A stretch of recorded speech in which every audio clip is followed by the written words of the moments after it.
So I want to start with just a very simple quote, and it comes on the home page of the American Board of Medical Specialties, so our counterpart in medicine. The American Board for Medical Specialties, recognized as the gold standard in physician certification, believes higher standards for physicians means better care for patients. We will be crafting our version of that statement for the homepage of the National Board for Professional Teaching Standards. What I hear in that statement is that certification is the medical profession's assurance to the public that this is an accomplished practitioner. And since they believe that certified physicians make a difference in patient care, you must conclude only one thing. You have to have as many board-certified physicians as possible. That's how it works. The medical profession has become, I think we'd all agree, the epitome of the definition of a profession. It's not perfect. It never will be perfect. Human endeavors cannot be perfect. But medicine is as good as it gets. And in 1987, when the founders of the National Board came together to create this organization, they had in mind the medical model. People knew what medicine had done throughout the 20th century to become what it is today. And if you've looked at any of the history, 100 years ago, medicine was not the epitome of a profession. Conscious decisions were made. And it was a lot of work over decades. We created standards, profession-based and determined standards in 25 different areas of teaching. We created a very good process for certifying when teachers meet those standards. It's not perfect. We're trying to make it better. We're always trying to make it better.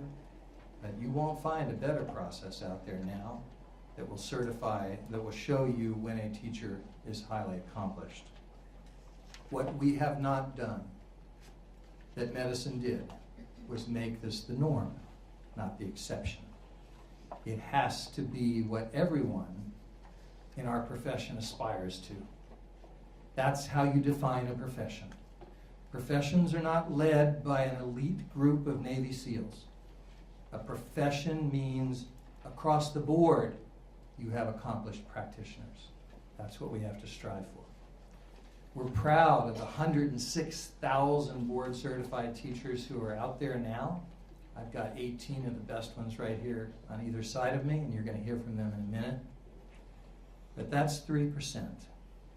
And that means that most children in this country will never sit in a classroom with a national board certified teacher.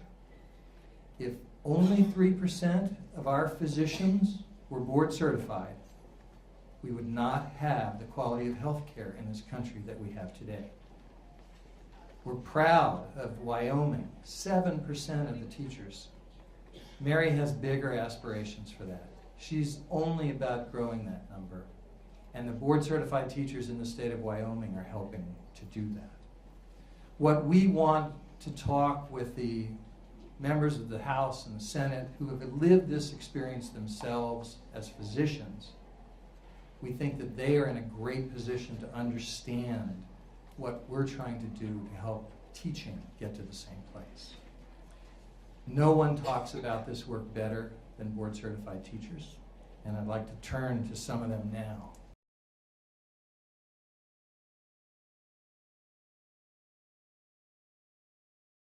Well, I think the big difference is the reflective practice. One of the things that the standards and the whole process, in my experience and with all of my colleagues who are national board certified across the parish I work in Louisiana, we talk about the fact that the deep reflective practice of crafting lessons, crafting activities, crafting assessments in ways that help students to achieve. And there's just really, you can't put a price on it. It is just phenomenal, the results you see from actually sitting down and thinking and planning and using the board standards as a way, a guideline to help students to achieve. And across the board, this is what we see in my school and in other districts across Louisiana.